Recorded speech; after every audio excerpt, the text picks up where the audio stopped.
How much does it cost to become a licensed real estate agent? For those of you who are considering getting your real estate license, stay tuned because it costs money. And in this video, I'm gonna break down exactly how much it costs before you get your license and the money that you're gonna need to put up beforehand and the money you're gonna have to consider putting up after you get your license. So make sure you stay tuned because I'm gonna break down each and every dollar that it takes to become a licensed real estate agent. What's up guys, my name is Lillian Chukwueze, and if this is your first time on my channel, welcome to the family. I drop multiple videos a week about real estate, entrepreneurship, personal finance, and investing. So if any of those topics interest you, definitely subscribe to my channel and hit the notification bell so you get notified when I drop the next video. So with that being said, let's get into it. So as I mentioned guys, in this video, I'm basically just gonna break down all the costs associated with getting your license beforehand. So the pre-licensing costs, the licensing cost, all the money that you'll need to actually get the license, and then all the post-licensing costs, which is everything that you're gonna need to consider, once you have your license and your business is basically up and running.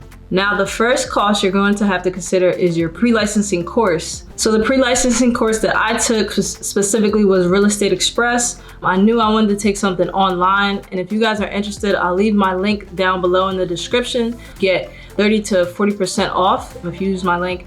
And also, I highly recommend Real Estate Express just because the content and the material in the course was very helpful, and it was kind of on par, well, it definitely was on par with what I needed to know for the test, and I was able to pass the test on the first exam. And if you guys need help preparing for the real estate exam, I actually made a video that I'll also leave a link to. That video should definitely help you out. I leave a lot of tips and tricks of how to study. So yeah, I definitely recommend Real Estate Express, and that'll be the first cost associated with your pre-licensing. And that for me cost $241. And within the Real Estate Express course, I actually went with the exam preparation package. I know there's about 4 different packages, and the exam preparation package was about like $300 something, but with the discount that I got from somebody else, it came down to about $241. So definitely consider going with Real Estate Express because the material is great, and also you get a discount.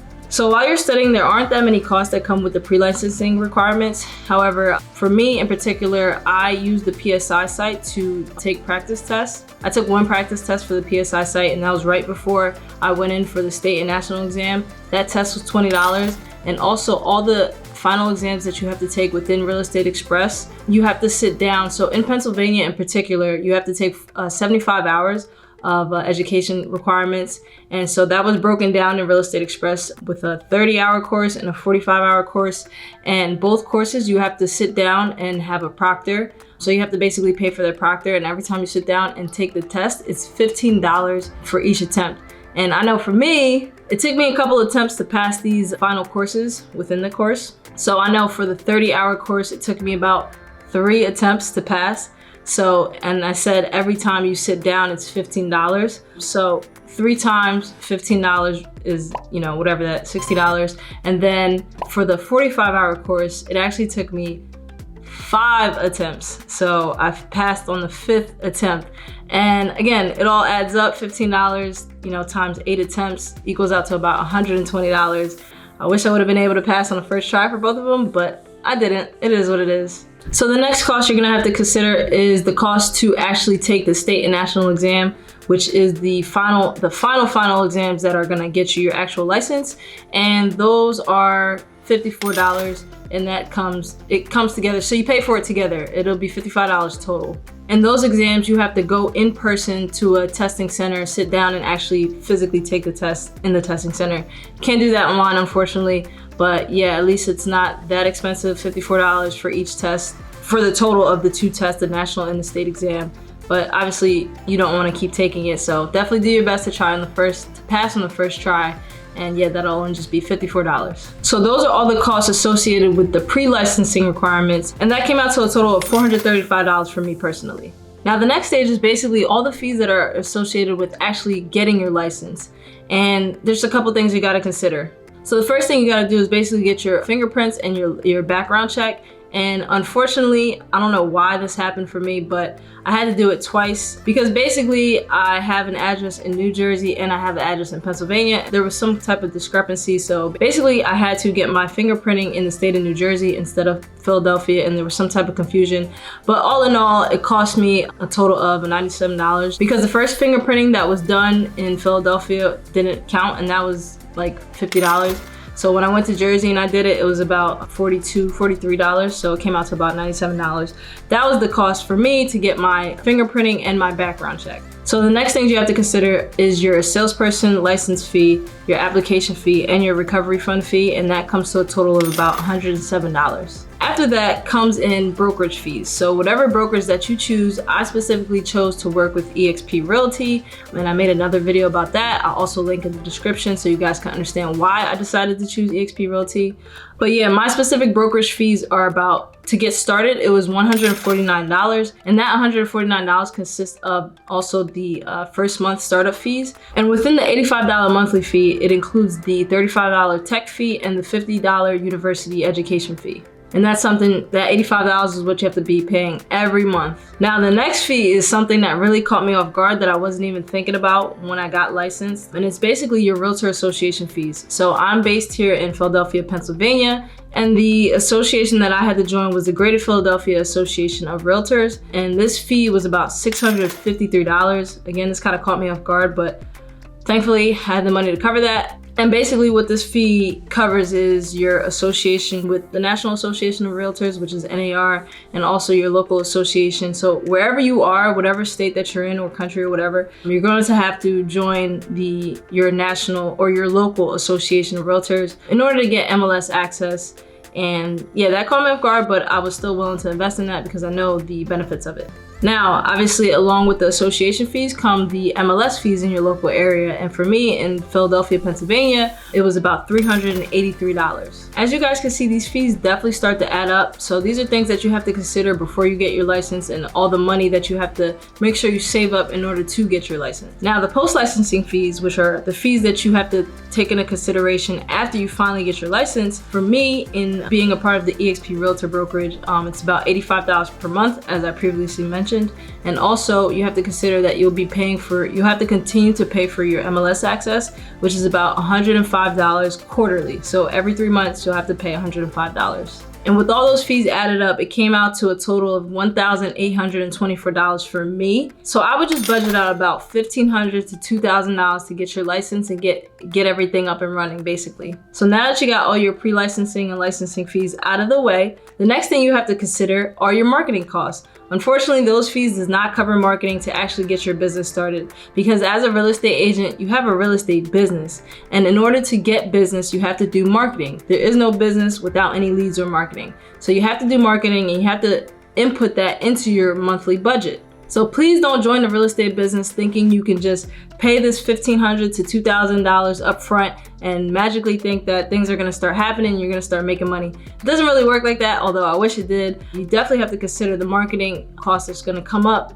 or that you're gonna have to put out in order to, receive the leads and eventually make some sales. So before you start spending money on marketing, obviously you're gonna have to develop a plan of how you plan to generate business and generate leads. For me personally, my plan is to continue to work with investors as I've been doing before I became a licensed agent. So basically, I'm gonna continue to do the same type of marketing that I was doing previously, and it's basically to contact motivated sellers with distressed properties because I like the investing side of things.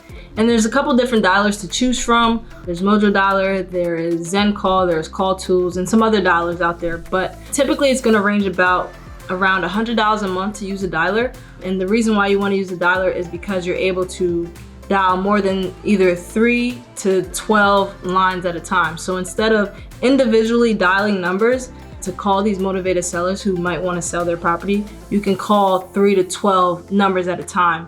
So instead of maybe 20 to 30 numbers individually dialing in an hour, you might be able to reach 200 to 300 people or 200 to 300 numbers at a time using a power dialer, which is what I'm using now. The next thing you might want to consider for marketing is basically softwares that provide you lead lists.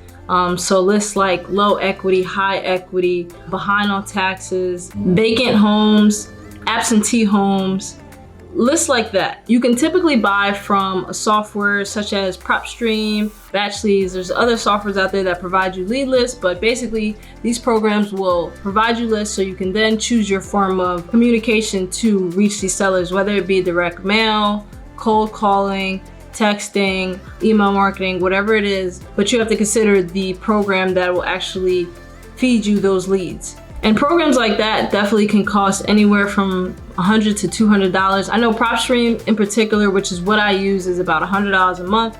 So definitely make that in your budget if you plan to use that program. I definitely think it's worth the $100 a month, but obviously it really depends on your own budget. But this is definitely one way to get leads fast. And again, my plan is to get these leads from PropStream and just call them and just power dial them. Just hit the phones hard. And because when I was doing that frequently and consistently when I first began in the wholesaling and investor side of business, I definitely saw a lot of leads when I was doing that. I was going on several appointments a week, and I don't know, after some time I pretty much just stopped marketing, which is the worst thing you can do in any business. So if there's anything that you leave from today, it's definitely to never stop marketing. Always have a budget for that, because that'll help you feed your business. So as mentioned, you're gonna have to consider the different forms of communication that you plan to get in contact with these sellers. Mine is cold calling. A lot of people do texting and mailers. And other forms, RVMs, which is ringless voicemail. So you're gonna have to budget for that as well. And that could really be a broad range depending on how many people you plan to contact every day. And another thing you have to consider when marketing is the amount of people that you're going to skip trace. Now, skip tracing, the average cost of skip trace is about 15 cents per lead. So let's say you pull 1,000 records a week for 4 weeks, you're at about 4,000 records or 4,000 leads. And to skip trace that, meaning to get their numbers, you will be paying about $600 a month. So that's something else you want to consider, depending on how many people that you plan on pulling, how many leads that you plan on pulling. Skip tracing is a huge cost that you really have to work into your budget. Now, another thing I plan to do is basically use social media ads. Now, I've been doing digital marketing and social media marketing for quite some time now. So I'm pretty well versed in that, and I know that my budget will be a small budget at first, so it'll range anywhere from about $150 to $300. And like I said, that's just gonna be social media marketing and advertising on like Facebook and Instagram to try to get leads that way. And this is one cost that a lot of people don't think about, but you definitely should when it comes to personal branding and just having a really clean and neat presence, and that is professional photography or videography. Now that may range depending on the type of content that you want to put out. You definitely need at least headshots to get started. And for a 1 hour or 2 hour headshot session, portrait session, it might be anywhere from $100 to $200, but I think you should really consider investing in your brand and, you know, the associated costs that come with that, and just giving yourself access to a professional photographer at least once a month to get some nice and clean pictures of yourself. That'll really add to your brand and give you a good image, and it'll really draw people to want to work with you. So guys, just to wrap things up, I really suggest having at least $1,500 to $2,000 to just get your real estate license to then get leads. Now, one thing you really have to do is look at this as a real business. If you're not generating leads, you won't be able to generate business. So if you don't have a budget to dedicate towards that, I really suggest that you save up in order to have a budget. There are other ways that you could generate business and generate leads for free. And if you guys are interested in learning how to generate leads for free, I can make a separate video on that. Just let me know in the comments if you guys are interested in that. But basically, just to give you a quick overview, the best way to generate leads for free is to just go right to your direct network, go right in your phone and call people and text people and let them know that you're a newly licensed agent, or that you are an agent and you're looking to basically see if anybody is interested in selling or buying a house, or if they know anybody who's interested in selling or buying a house. So there you have it, guys. I hope this video was really helpful for you. If it was, please like it, share it with a friend who may also need this help, and subscribe to my channel for more videos. And of course, hit the notification bell so you get alerted when I drop the next video. And I hope you guys stay blessed, stay safe, and I will see you on the next video.